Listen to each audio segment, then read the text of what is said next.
Hello and welcome to another installment of For the Living of These Days. Celebrate Your Story edition. Because we need to trust our story, our narrative, the story we tell ourselves. In the world of competing stories, this world around us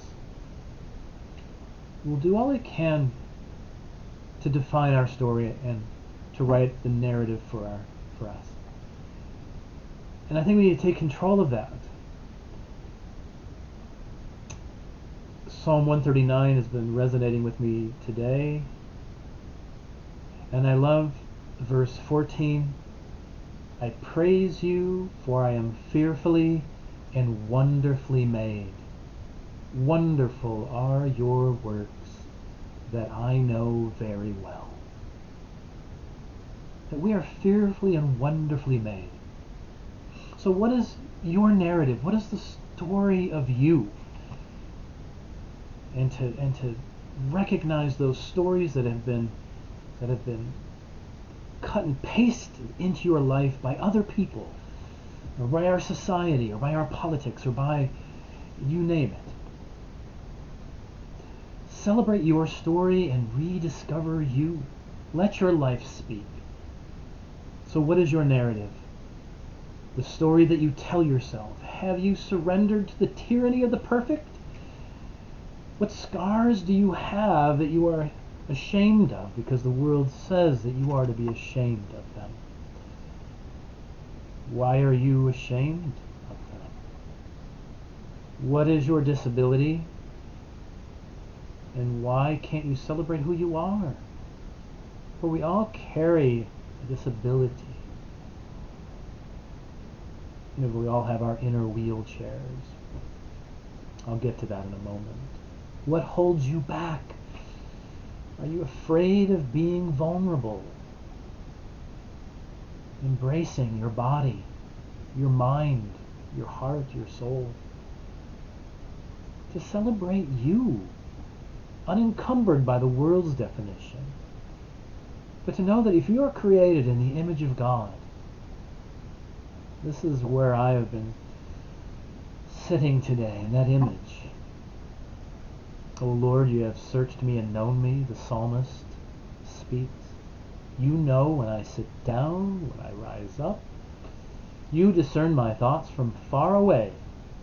You search out my path and my lying down, are acquainted with all my ways.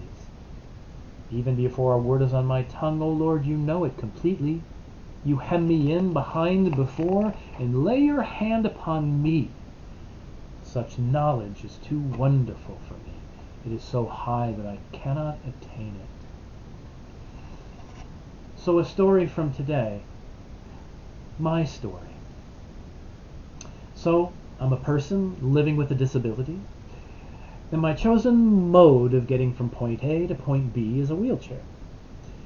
It dawned on me one day, not too long ago, that my chair could be a great billboard for my work as a priest on the streets, as a church planter, or just... So I asked myself, well, why not make my chair speak? Folks are always looking anyways. Why not take control of the narrative and let my narrative define my disability? In our community, there's an amazing artist named Sarah. And so we conspired to make my wheels speak, the back of my chair speak as a billboard. And so she painted, in a way, a covering for each wheel of my wheelchair. One side saying, your story matters, the other side saying, Sacred Table, which is the name of the movement that we're hoping to birth. And then in the back we combine the two, Sacred Table, your story matters. Gorgeous, affixed to my wheels, and I am a roving billboard for Jesus. And when Sarah came to the Episcopal house today and presented this wonderful offering, we attached the pieces to the chair. It took me back. I was sitting in the chair and looking at my chair from another chair. And it just hit me. As I looked at my wheelchair from another perspective, and I encountered a truth. That I have taken my narrative and I've claimed it, and this chair I own. And Sarah, who's also living with a disability, agreed. This is how we take control of our narratives, by making art out of it, by letting it speak. Folks will stare anyway. So this is a way to stare back. For my chair, it always speaks before I do. And it is a story that others write for me many, many times. It's like a blank canvas, and people fill in that blank. In a way, it's as if I hand the brush or the pen to other people and say, you define me. Define me by this chair. The definition may go, oh, you're disabled, or you can't walk, or you must be a sad story behind this chair, which is also accompanied at times by, I'm sorry. With deep compassion, these people are filling in the blanks as if my chair exemplifies a narrative of sadness or diminishment. But today, I recognize that I can flip the narrative. I have control. And so make this chair speak. Make it a billboard. Make it something that speaks life. What if you flip the narrative, I said to myself, and made the chair a billboard of love or hope or joy or humor? What if I made the chair a part of my story? I always have. It has never defined me. But now we'll take it to the streets.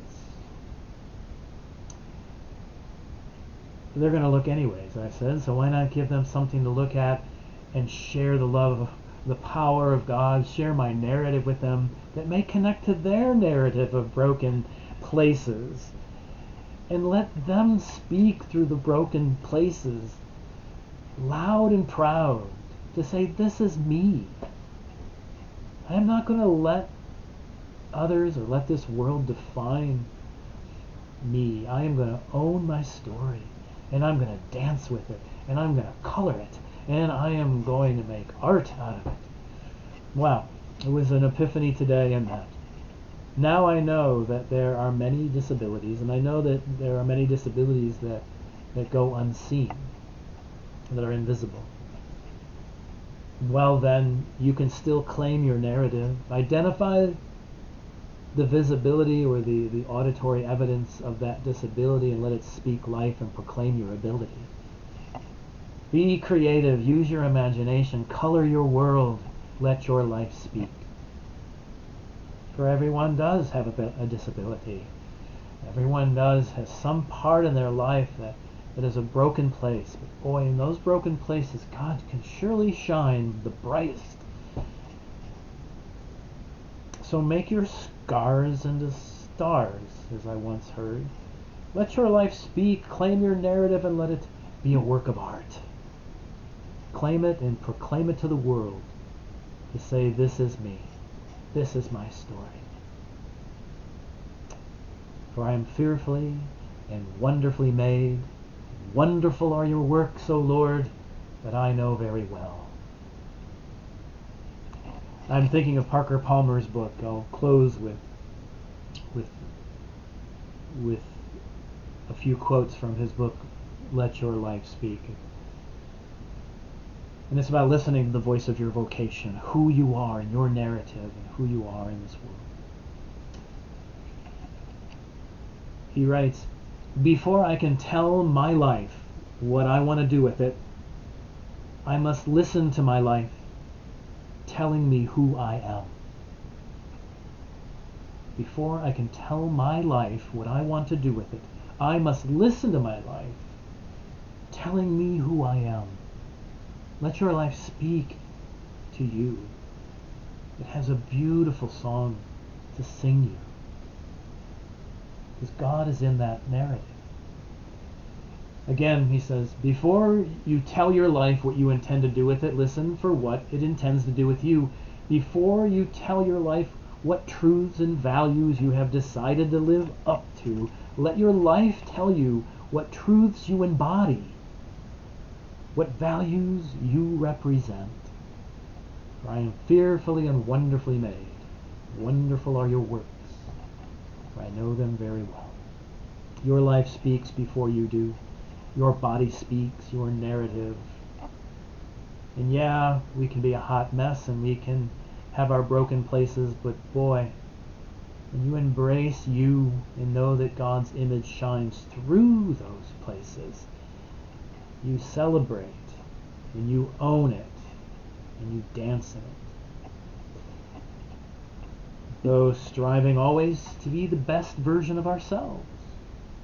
Realize that you are enough. Have all you need to be the best. God has gifted you with God's image. Dance in that. Color it. And share it with the world. Our world needs more of our narratives, our stories of love and hope and overcoming and surviving and living. I'll close with a little quote from William Perky. You've heard this before, maybe. You've got to dance like nobody's watching, love like you'll never be hurt, sing like there's nobody listening, and live life and live like it's heaven on earth. So own your narrative, color your world, dance, peace.